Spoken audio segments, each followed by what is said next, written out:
The Tesla Cybertruck, my pre-order estimates, the ATV, etc. Let's talk about it. So first off, here's the Cybertruck. If you want to go ahead and look at the stats, just go to Tesla.com. This video really isn't going to be necessarily about all the stats. There's just so many videos about that. Anyways, though, the single motor costs $40,000, which is massive, and the price is one of the best things about this truck, in my opinion. The most expensive, the tri-motor all-wheel drive, cost $70,000. And if you look at the Rivian truck, it cost about the same as the tri-motor all-wheel drive, the most expensive version of the Tesla Cybertruck. So for this price, I think the Cybertruck's actually, it's looking pretty good here. Now, the design gives me a just what the reaction to it. I almost fell out of my seat when it came out. It looks like it's pulled straight out of Halo and Roblox combined. It's pretty ridiculous, but to be honest, it was meant to be polarizing, and, although I don't necessarily like it, I think it seems pretty 50-50 from, looking at Twitter, Reddit, looking at stock twits, looking all over. It just seems like a lot of people either love it or hate it. I'm definitely more on the hate it side, in my opinion. But because of the price and because of the specs that are offered, I think a lot more people are going to slowly drift over to actually liking it more just because of this incredible price and the specs that come with that price. Now, anyways, let's go ahead and hop into my estimates here. So this source is from Inside EVs and Twitter estimates. The reservations could be around 200,000. Now, does that seem too high? Many of you might be saying, might be thinking, what the hell, that seems way too high. It doesn't really, a lot of people are hating on this truck. Why would it be that high? Now, here's why I think the pre-orders will be around that high or even higher. The Model 3 reservations were around 400,000 in a very short amount of time, and the truck market is much larger. But the main point about why I think the reservations are going to be incredibly high is because there's only a $100 deposit. Anybody, pretty much, could put a $100 deposit on this truck. I mean, it's so easy to put a $100 deposit down because it's just, it's so cheap. It starts under $40,000 as well. And so for an under $40,000 starting price, that means you're opening, a price point up to more people. And a $100 deposit, it's going to be very easy for people to make a reservation or want to make a reservation on this truck, despite the weird look of it. And then also, just including the fact that the specs are pretty incredible for that price as well. So if you get past the looks here, which I'm going to talk about in a second, the $100 deposit, the fact that it's getting so much media attention, partly because of the glass break and just that weird-ass horrible presentation, in my opinion. It's just so much free press for it, though, and the only $100 deposit, we could definitely see a lot of reservations, in my opinion. Now, will the WTF design hurt sales? Obviously, everybody did not see this design coming. I don't think anybody was expecting this type of design, or it was very weird. And a lot of people are worried that it's not going to sell, it's not going to have any demand. My opinion, I'm kind of in the middle. Yes and no. Here's why. So first off, I don't think most stereotypical truck buyers are going to convert to owning a Tesla anyways. I'd be very surprised if any of them want to buy a Tesla in the first place. They probably didn't even watch the presentation. Most of them probably don't even know about the Cybertruck in the first place. I'm just going to probably put that whole section of buyers out the window here. I think it will attract more non-truck buyers. It'll obviously attract all the hardcore Tesla fanboys, etc. And I think it'll attract those looking for an electric truck specifically. So those who haven't bought a truck because, they do care about the environment, or those who haven't bought a truck because they're currently looking for one. I think this could apply to them, and maybe this, they might put a deposit down because of the specs, because of the price. Perhaps they like the look of it, etc. And so I think the specs outweigh the looks to many people as well. As I said, it seems very 50-50 on who likes the look of the truck as well. So is this an Apple situation? Now, what do I mean by an Apple situation? Well, when Apple removed the headphone jack, everyone was pissed. Everyone was really confused. What the hell? I can't, plug in my phone and charge it at the same. I can't, listen to music and charge it at the same time now. This is ridiculous. But now, a few years later, every single person has an iPhone without a headphone jack. Face ID unlock presentation that they had was absolutely horrible. If you don't know what that was, you can look up a video of it. It's probably tied for the most cringiest presentation with Tesla right now. And it's basically when they tried to unlock the iPhone showing off the new Face ID, and it didn't work. It didn't work like 3 times in a row. It was just embarrassing, and it was so cringy. But now all the new iPhones have Face ID. People continue to buy iPhones. That iPhone specifically they're, selling, or they're, that they were selling with Face ID for the first time sold very well. I mean, it really didn't affect the sales much.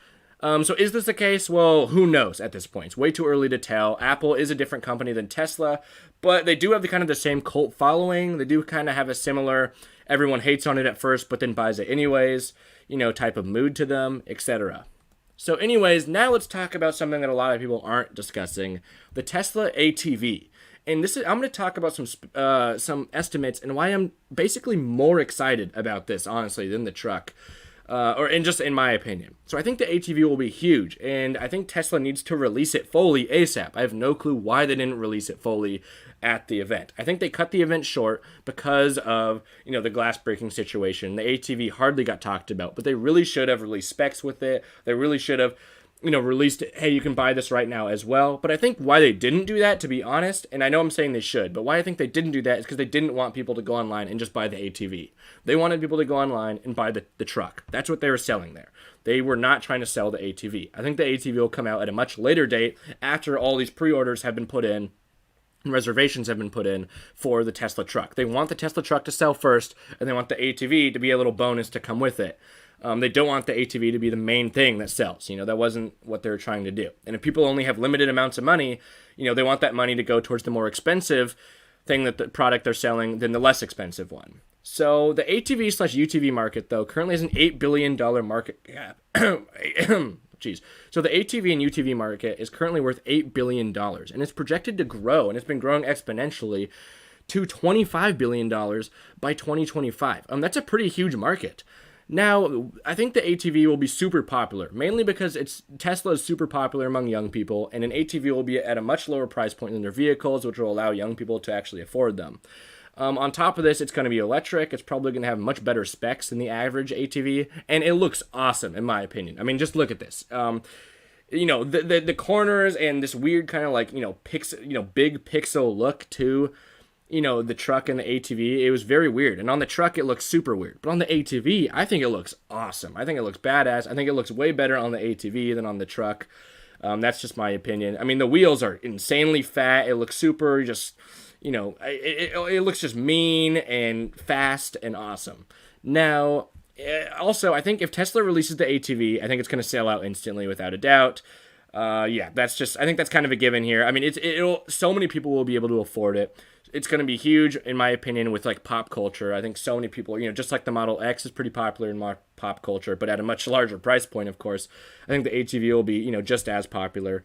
That's all there really is to it about the ATV. Even if Tesla just takes 1% of the ATV market, it could be worth $80 million, which is a pretty immense amount. And that's at the current market cap, or the current, worth of the market, which is $8 billion. So, if it's worth $25 billion in 2025, who knows how much it could be worth by then, and who knows how much of the market Tesla could, break into there. Now, how will Tesla's stock be affected by the truck/ATV? Everyone's worried about the stock, whether you're betting against it or whether you're betting for it. No one really knew what was going to happen to it. Now, when they released the Model 3, the stock actually tumbled about 5%.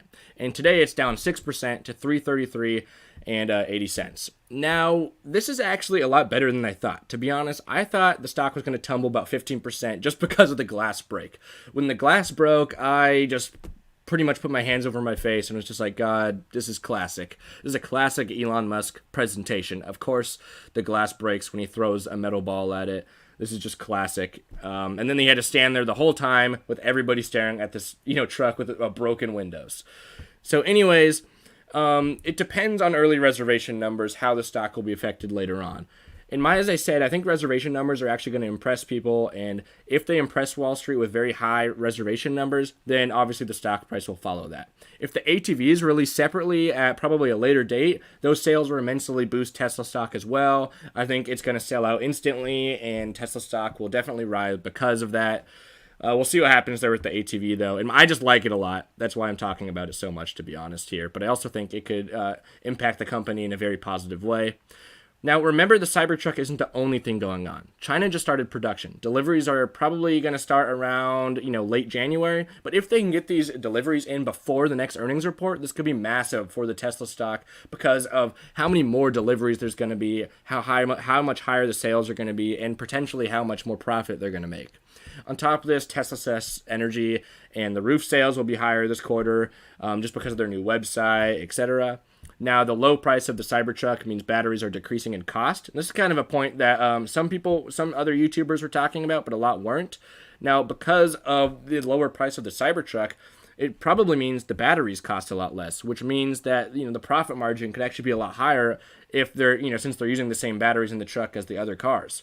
So that's pretty cool there. Now, anyways, what are your thoughts / estimates? Again, this is kind of a random video of just kind of me throwing out some estimates here. Let me hear your thoughts / estimates below. Do you like the design? Do you hate it? Everyone seems very 50-50 on it. And yeah, that's about it. I'll see you guys in the next video. Peace out.